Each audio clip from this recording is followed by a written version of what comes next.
Well, one thing hasn't changed, even though I think we, people in general, fans, we take the NCAA tournament for granted. But when you sit there and see your name come up and you start watching film on your opponent, you don't take anything for granted. The beauty of being here a while and going through a lot of tournaments is you've kind of had success different ways as a 1, 3, 5, 7 seed, and you've had failures in the same ways as a 1, 3, 5, and 7 seed. So I've kind of understand what it takes. I think that's my advantage with my team. It's convincing them that they got to trust what I tell them during this whole period, because it's an exciting time you get to the tournament. Best thing about the tournament is, of course, the first game's the hardest to win, and it's always that way in any tournament. And but if you can get out of the first game and then you get out of the weekend, then everybody, it's just a coin flip. I think there's very few times we played in one with North Carolina that one team is so much superior to the rest that you can't look at. You can dream about having a chance. I don't know if you really have one. And but this year, I think, evident by listening to all the talking heads and listening to you guys and listening to myself and listening to other coaches, it is about as wide open as it's been. In saying that, I told you last night that we're almost more worried about ourselves than anybody else, because getting some consistency and maintaining that is going to be a very big key for us. We need to worry about Davidson because they bring some issues that we haven't dealt with. They're one of the top 10 or 5 teams in the country shooting the three-point shot, field goal percentage. They move the ball very well, a little bit like Iowa. They run a lot of motion, and so it's not as easy to scout or easy to prepare for players. The never relax statement that I put on the board more than a few times during the year will be in full bloom this game, because if you relax, you're going to get back cut, you're going to get curl cut. It's a very, very, very good, it's a talented team. They've got some experience. They've got some seniors. They've got the player of the year in the league in Brockovic. They've got 4 guys in double figures. They got 4 guys shooting above 40% from the 3. And of course, Foster brings, not only is he playing well, but he'll bring a lot of knowledge about Michigan State. And I think that's reasons for me to worry. They got a 6'7" kid named Lee, who is supposedly one of the most talented Korean players to ever play, according to people I talked to, and he's a top 10 pick in the Atlantic. And as I said, they shoot it well, and they turn it over a few times. They're one of the leaders in that. It's under 10, and I think that's been Bob's MO since he's gotten there, which has been many, many, many, many, many years. So he's got experience. Some of his players got experience. I'd say probably more than we have in that respect. And yet, I'm excited. Go down to Greensboro. It's in our time zone. Would I rather be in Indy or Milwaukee? Well, of course, anybody would. But it's in our time zone, so you don't have to worry about that. Probably be in a little bit of hostile territory with some of the teams down there. But at the same time, we look at this as an incredible opportunity to see if we can put together what we learned, the mistakes we made, even in the Big Ten tournament, wrap them all into one and see where it takes us. Questions? Tom, you mentioned you think the first game can be the toughest of the NCAA tournament. I'm wondering what are the dynamics that makes that? And the last 10 years or so, it seems like that's kind of been the case more so for you earlier in your career. I think it's that way because the last 10 years there's more and more parity. I don't think it's all us. I mean, everybody wants to, these stats where you lost to somebody in 1911. So history shows that that's all BS, as we all know. It's every year is a different team. Every year is a different situation. I just think that this day and age, when people start making matchups, I mean, last night, who's definite in the Sweet 16? Who's in the Elite Eight? Who's in the Final Four? And usually, 3/4 of the teams they pick aren't even around. It's like the social media, It used to be 50% was true. Now it's probably down to 20. So I look at it as the first game is one that your players got to get used to playing. Everybody handles the tournament a different way. With our lack of experience there, meaning Gabe and last year, just so hard to even put that in, although, other teams have some of the same issues. But what's happened now is with the transfer rule being like it is, people have transferred from other schools that at least have played in it. Like Tyson's never played in it. He was so excited that there were motorcycles escorting us to the game. He thought he was in heaven. First he thought we were going to jail or something, and then he said, this is what it's like. I said, yeah, it's a little different than at Northern Michigan or Northeastern, and so getting used to that is a factor if you haven't played in one. Now, the issue is a lot of these teams have guys that are 5th and 6th year players that have played in them, maybe somewhere else, but at least they played in them. So I've always said the first game is the most important from day one. And of course, then when you guys interview me, if we win, I'm going to tell you the second game is the most important. That's just the way it is. So pick that up and you'll save yourself a lot of hassle, but it is hard, first game. Tom, can you believe it's been 22 years since a Big Ten team won a national championship? And while I hope you probably think you could win 6 in a row, I mean, do you think the drought could end with some of the higher seed teams in there this over the next month? I do. I think we got some really good teams in our league. From the Purdue's and Illinois and Wisconsin's, and there's the surprise team of Iowa that might be playing as good, is playing as good or better than anybody in our league right now. But the tournament comes down to matchups. It always has. It always will.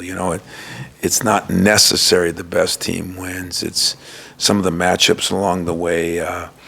Do you have a small team that could play against a big team? Do you have a big team that could play against a small team? Do you have a pressing team?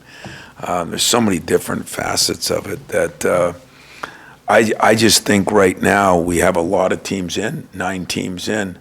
I mean, I think we were looking at last night. I don't know. Do you know? There's something you should know where all these stats out that I think we played 17, 18, 19 games against how many? Against opponents in the tournament. That seems like a lot out of 31, 32 games, probably more than that even. So, I guess we're all battle tested, and but it just comes down to those matchups, and then does the ball go in the hole? I think we have a chance, but I thought we've had a chance. I mean, of the 8 Final Fours I've been in, I think 3 or 4. We've had 2 Big Ten teams in there. Ohio State and us, Wisconsin and us, Illinois and us, Michigan and us, and we didn't get it done. So I don't think that's necessarily a knock on the league. I just think it is what it is, and but I think this year we have a chance. 9 teams in, we have a good chance. You're a preparation freak, kind of like Judd's way, where if the weather were nice, he'd play golf this week. But I'm wondering if your preparation with the parity in basketball has changed at all to where maybe you used to keep a half an eye on game 2 and you can't afford to do that anymore? Or is that different at all or not?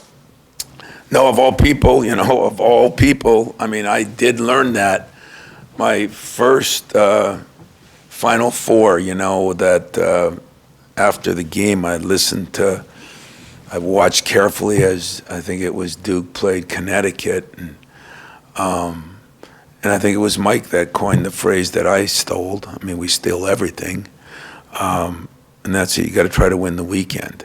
And I thought, what the hell does that mean? You know, I was just trying to survive and win a game. Then we won the national championship, and I realized nobody cared about the regular season, sort of. Nobody cared about the Big Ten tournament, sort of. Nobody cared about the NCAA tournament, sort of. I just cared about do you get to the Final Four, and so that made me realize that winning a game in the tournament didn't do as much. And I think the concept behind it is pretty solid. That, you know, like on Monday, I mean Tuesday of this week, we have our assistants that each have a team, and we'll look at some things that could happen. And do you prepare for Duke? Well, that'd be insane. And the minute I say that, one of you guys, or better yet, your headline guy will say, Michigan State's preparing for Duke, you know. No insult to him, even though I'd like to insult him. But what we do is we'll put a couple things in that some of these, I guess the best example, if Davidson never pressed and the second round foe would be someone who pressed all the time, we'd work on the press a little bit more. If we, on Monday and Tuesday, if we played, we're going to play a team like Purdue that you never saw a 7-4 guy, we'd work on that a little bit. So we don't go there and say, okay, we say these are some concepts of what, you know, other teams that we might play. I mean, and just take 15, 20 minutes to work on them. We don't go through film sessions with them and that, but we try to prepare so the day and a half, if we get the advantage, on Wednesday and Thursday, it'll be solid Davidson, and that's the way we've done it. It's been pretty good for me, so I just got to always think I'm being a smart fella. I'm really not. I think that's people take the perception wrong, so I'm trying to explain it best I can. 90% of our prep will be on, but we will look at some things. Bob put together a roster with a lot of international guys on that. I guess, how has that maybe changed the preparation, or is it a little bit different when you've got so many guys spread around for a team? You know, I don't know if it's because of the foreign players that it should change anything. Players are players nowadays, but you do realize that there's things they do a little different, footwork and the ball fakes and the steps and all the things that are more that way. You have to be prepared for it a little differently. But for the most part, the world is such a basketball. You know, basketball is maybe, I mean, I guess soccer, but, you know, everybody plays it. So I think this day and age, we're getting more people that are playing it. We're all playing it the similar way. But there are some fundamental things that, especially like post players, that are very, very good. The European way is very good. They step. They usually can use both hands or some things. So, you know, we'll go over that. But I don't think, other than that, I don't think it's that much different. Have you seen more of American players adopting Euro moves, or more Euro players over here adopting American style? Never thought of that. You know, here, it used to be till the NBA got so good that traveling was traveling. Now there is no such thing anymore. So that's changed a little bit. But the Euro step, you know, you do see a few players using it. So I'd say, since I think you could argue, and again, I don't know because I haven't had that many, but usually European players are more fundamentally sound because they actually work on fundamentals where we work on YouTube and one games. And so they're a little more fundamentally sound than us. Hey, Tom, if Tyson is limited or out or whatever, what is Jaden ready for a different role in this game, or how do you handle that? Well, Jaden's ready for a different role because Jaden has constantly gotten a little better. He's playing now 18, 17 minutes. He's getting up in that 20-minute mark. I've been very, very, really excited about the process and progress that Jaden Akins has made as he continues to work on his shooting. He's the one guy that can get in the paint, and I think that'll be critical in a game like this. But, Jaden, I think, picks up things pretty well, and he'll be ready. And Tyson, on the other hand, I mean, I'm sure he won't practice today.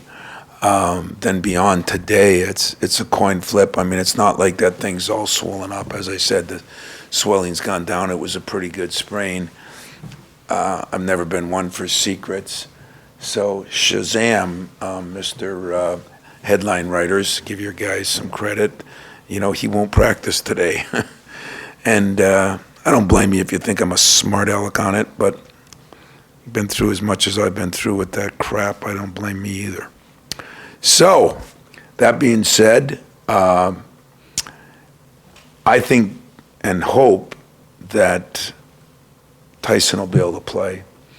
And I think and hope that you're going to see more and more minutes out of Jaden either way, because he's one of our best defenders. He's our best offensive rebounding perimeter guy by far.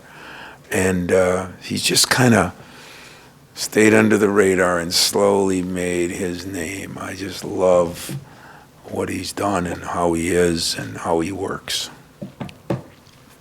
Tom, back to the Big Ten picture. You were in the first four last year. What would you tell Peichel and Woodson about that experience? And are you surprised that Rutgers and Indiana were that close to not making it in? I was. I didn't think, there's so many factors, and I'm not in that room, but I think Peichel, they've won a lot of quad one games, right? And everybody talks about those two losses. I know that the whole year, I like that, the end of the year shouldn't be that much better, but injuries do play a factor in this, and they're supposed to, and they had some injuries early when they lost some of those games. So I don't know how it works. I had enough trouble keeping track of my own team, but I was a little surprised in their case. Indiana was consistently a little more inconsistent like us, and but I think some of the big wins they had, I guess it would be hard for me to believe that either one of those teams weren't the two of the better 68 in the country.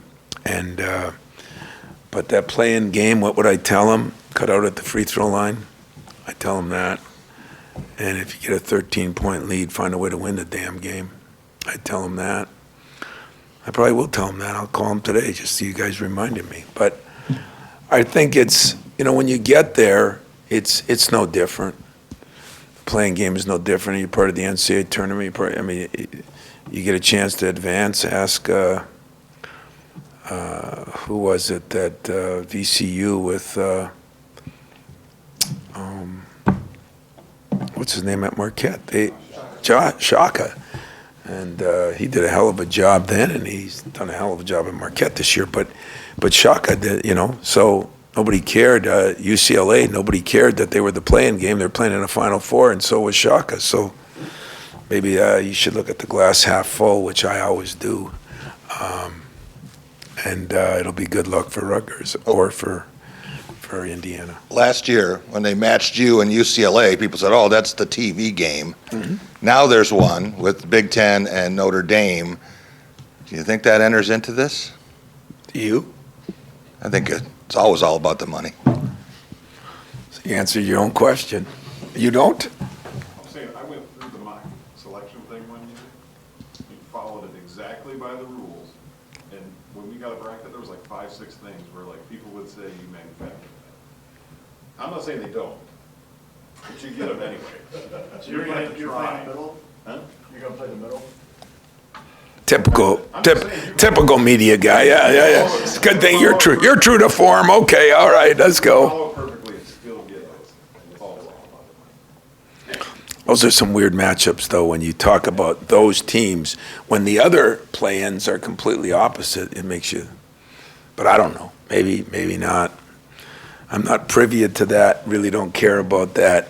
And as a play-in team, if that's what you want to call it, last year, when you get two of them that have been to Final Fours, in how many years have they had it? 6, 8? That's pretty damn good. So I wouldn't feel bad about it, that's for sure.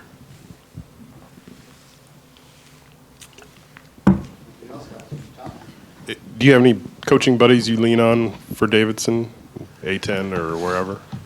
I don't know. Oh, yeah, Not a lot. I mean, we all got friends that, I mean, I unfortunately wouldn't tell you if they were in the league,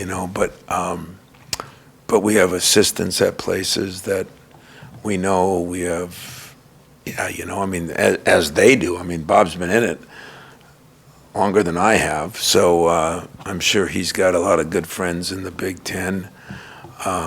But when you have, it's not as important as it was years ago because you have so much film on everybody. I mean, everybody's got every game of everybody.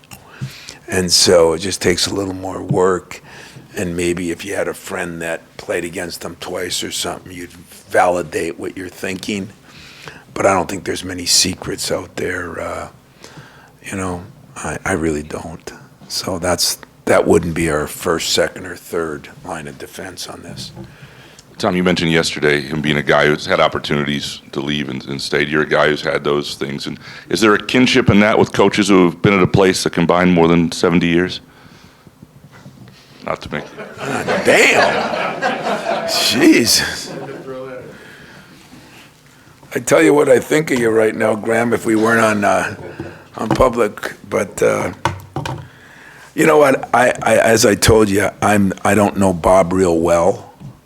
I know of him real well, but the little time I've spent with him a couple occasions, love the guy. I mean, he's great. He's a good coach. That's evident, but I think he's a good guy too. And I love the fact that he was one of the top guys on the ethics committee, and so he's done it the right way, And but I don't know if the kinship. We can talk about things that are a little real for a lot of years, but we don't really discuss a lot of things. And when I see him, it'll be good. I mean, I do appreciate what he's done. I think he's appreciated what I've done. I think we do understand that staying in the same place has many, many, many blessings. And it's got a few curses, and I'm sure it's the same, except he lives on a lake and the weather's nicer there. So other than that, I think we've probably gone a similar path. You're on a lake? Huh? You're on a lake? I'm on a lake? That's called a pond, Fred. A pond is a little different than, So if there was a puddle out in front of my house, do I say I have lakefront property? Is that the way it works? Jesus. Yeah. I know that there's been resistance to the storyline, obviously, but I mean, it kind of lit up the early talk of this game yesterday. I'm just curious, did you talk to Foster sometime last night or today, and maybe what the nature of that conversation was kind of like going into this, something that's going to be very focused on? I probably will today, be honest with you, but I did a lot before their tournament when he was injured, and I did a lot, and that's the only thing that would ruin this for me if people were like they were when he was here, because I thought that was completely asinine. And if any Michigan State people do that, they can pull for somebody else. That's how strongly I feel about it. Nobody deserves some of the things that have happened to different people, nor do I deserve it sometimes, but I get paid for it. But that would be the only thing. Foster left here, it was a 2-week session of going back and forth and pros and cons. And unlike just kind of going in like the modern time, to me, weak people do, he sat in my office and talked about it. Didn't just go and sign his name up on a sheet without the coach knowing or something. He did it the real way, the right way. And as I said to you last night, my dream is someday he comes back here and is a GA and works his way in, because I think he'll be a coach. just like I've often said about some of my counterparts that I got to go against, I can't like him Friday night, but I can respect and love what he's done for me and for a lot of people. And so maybe I was the same size. I wish I was as good a player as he's been and has done. But I just hope and pray that the same idiots that attacked him when he was here sometimes don't try to do that now. And that's what I'm worried about of the storyline. That's why I don't want to. So will I talk to him? I'm sure I will. Have I? Yes, I have. And, on that night, I'm not going to like him anymore, and he's going to like me. So that's the beauty of the tournament, It's not always liking, it's respecting your opponent. And that's, he'll have total respect. If anybody follows him, I'm going to probably take the kid out of the game because I know he's not missing a free throw. You kind of a little bit alluded to what I was going to ask you, but we haven't really asked you about this since the last game here. Had you seen that footage of the game against MSU that you had played at Northern before that? No, I don't think we had projectors up there. So, and that wasn't because of dating it. It was just because of money.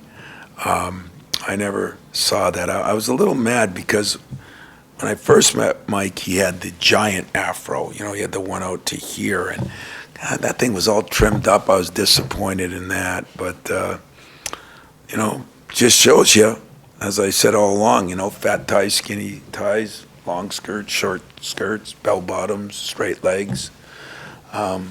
Short shorts came back. They were there then. They're there again now. So history does repeat itself. But I had not seen that footage. Somebody in the archives here did a hell of a job. And the neat part about it is, we're going to not use that footage, but now we realize we have more film that they've found.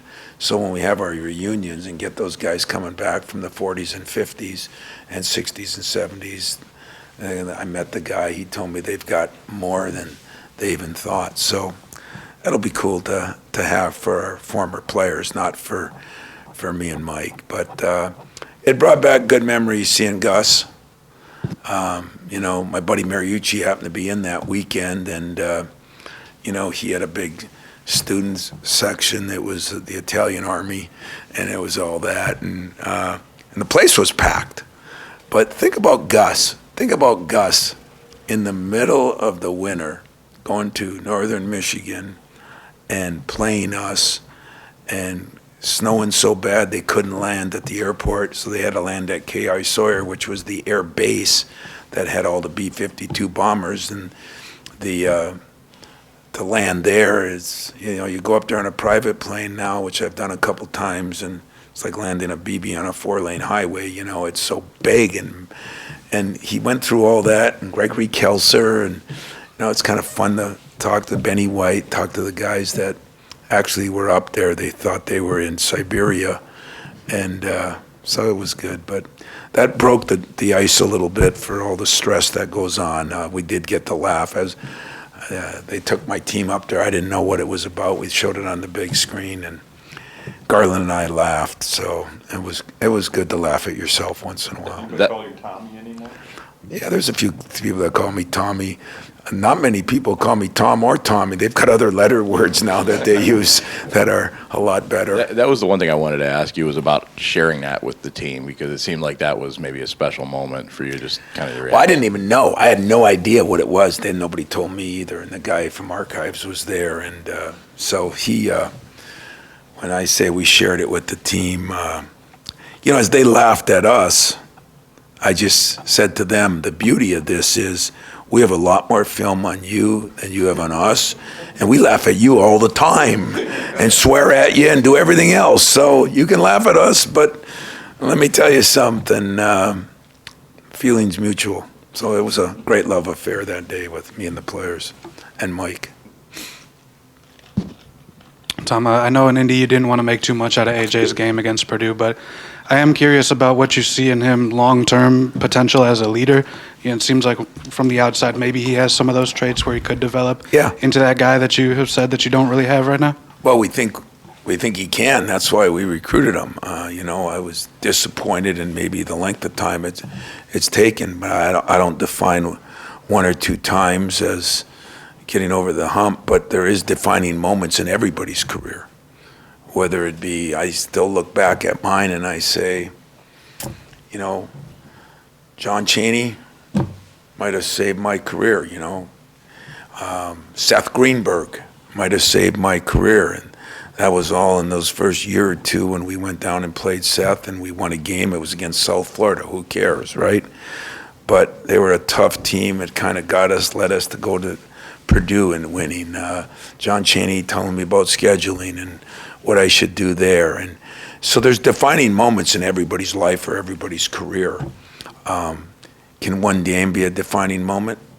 It can be the start of a defining moment. And if he realizes not only what he did and being under control more, not charging, but being a little better leader, and then we really got something to build on, because he really is a skillful, talented kid who can throw lobs, and his shooting's got to improve, and he knows that. But I think if you have one of those defining moments when things, come together, and then you watch the film and say, hey, you could have sprayed it here, there, and everywhere, and he's more receptive to that, then it could be a very big defining moment that helps lead him. But, I think what we have a tendency to do, it was just like when we had the 9-game winning streak, we have a tendency to think a few things determine a year, and they don't.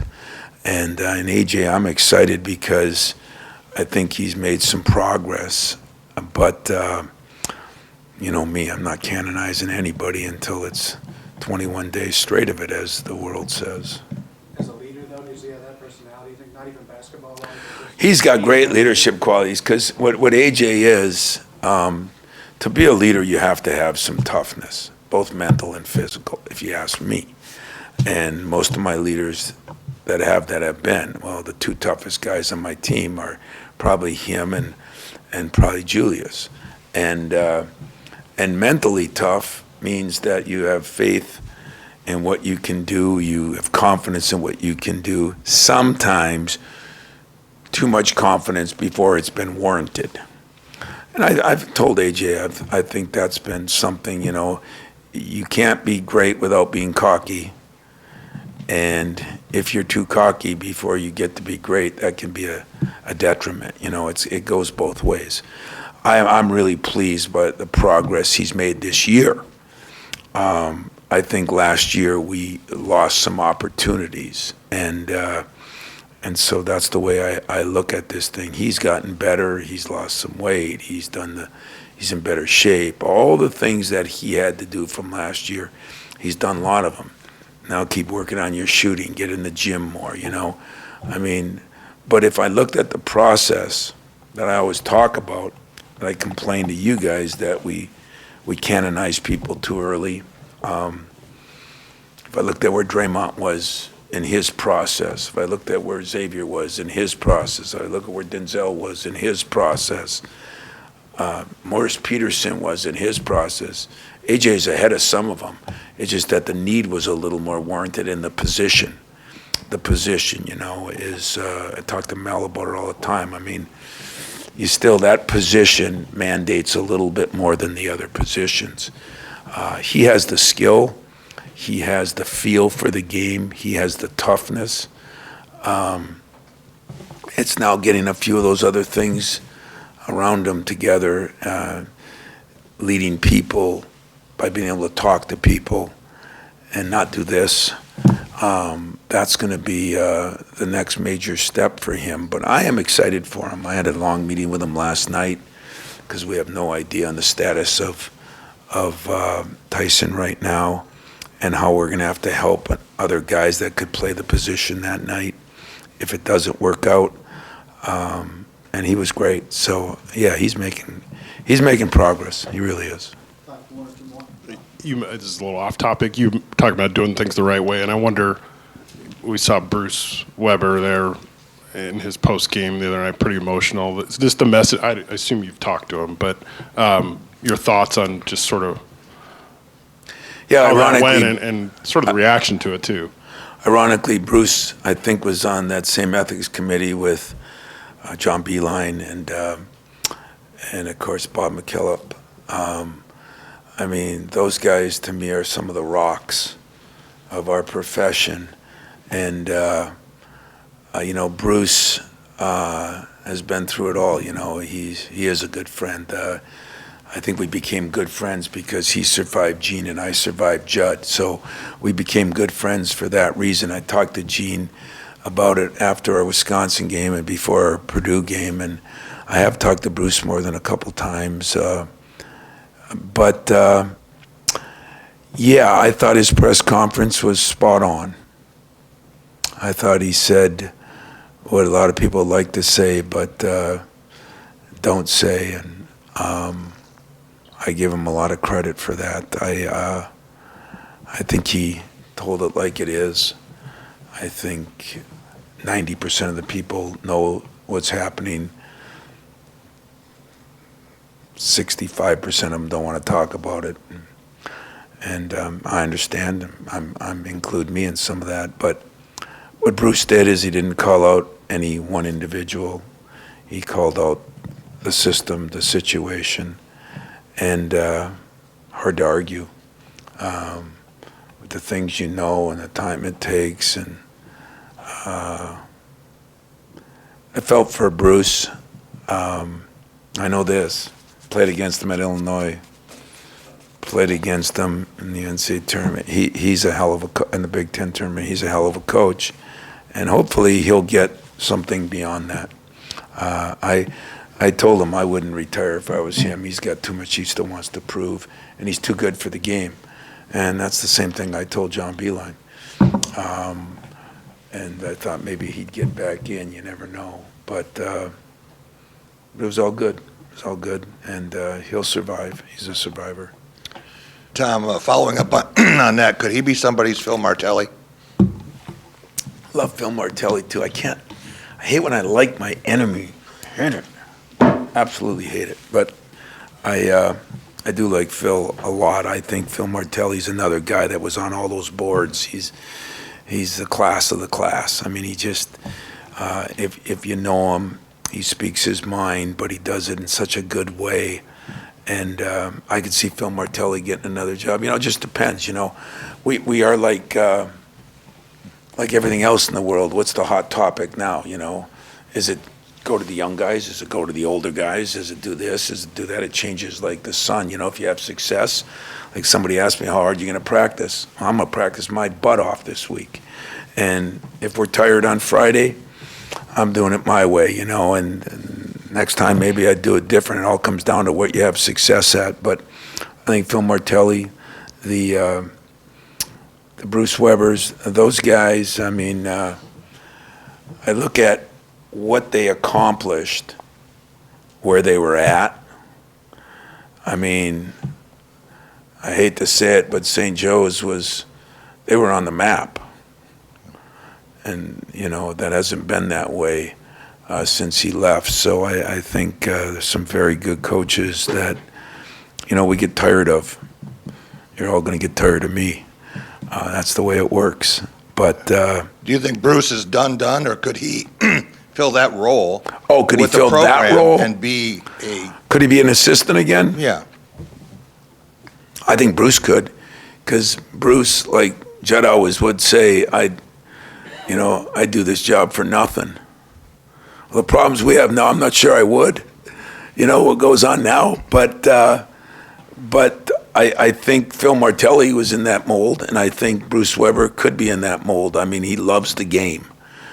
You know, I talked to Phil after, and he loves the game. He wasn't ready to get out of the game. He doesn't love all the problems, but he loves the game. And I think Bruce Weber's in the exact same spot. And whether it's as an assistant or whether it's at a head coach somewhere, I think somebody would be lucky to have him, as they were Phil. I had one other thing for you. You can't control who, where, or when you play in the tournament, but You've seen what happens when you play Sunday afternoon and then you have to go west and play on Thursday. How much might it help you with the injuries to have played Saturday and now you get the last game on Friday? Well, it's, now that Judd's gone, I don't feel as bad because he would have had a hard time staying up for that game. They get so late, Those 9:40 games usually start about 10 o'clock. Like the 10 o'clock start about 10:15, and I think last year, what time did we start that game at Purdue? It was so late. In fact, I saw Mel walk in, he flew in and took a nap and then watched the game. It was so late that game started, And so I don't know. I'm glad we play on Friday instead of Thursday. I think that helps us with Tyson for sure. But I'm a little surprised the way they do that. I guess Duke could be favored to come out of our region, and then they got to go from there across the country and play on Thursday. I'm a little surprised. I don't really understand all that. I don't get into that stuff. And if I can come out of there, I'll bus to San Francisco and just stay at Mariucci's pool and call it a day. Go visit Draymond, take our team out to dinner on Draymond. We'll do some of that stuff, but I don't think it really matters. Playing late at night, it'd be hard for you, Jack. It might be maybe getting harder for me. But for the 20-year-olds, they just go out at 10:20 at night. So that's a piece of cake. They might be at their best at midnight. So this is a good deal for us. I'm gonna try to turn the tide on that and say it's a good deal. Anything else? Well, then I know you're here because my favorite time of year, D'Antonio and I used to talk about this. He used to say, it's my favorite time of year. I say, why is that? He says, basketball season. I said, why is that? Because then I'm done with football and I can sit back and enjoy something. Well, spring ball's coming up, right, Mel? So it's my favorite time of year because two things happen at this time of year. Clocks change, so you get out of practice and it's light. That's my favorite time. That means we're moving on into the NCAA Tournament. And spring football starts. That's my favorite time because that means that I don't have to put up with you guys much longer. We can start moving forward, and it's a hell of a deal. So without further said, I'm introducing you, Mel. Get up here. Tell them what you think of Davidson, and let's go to work.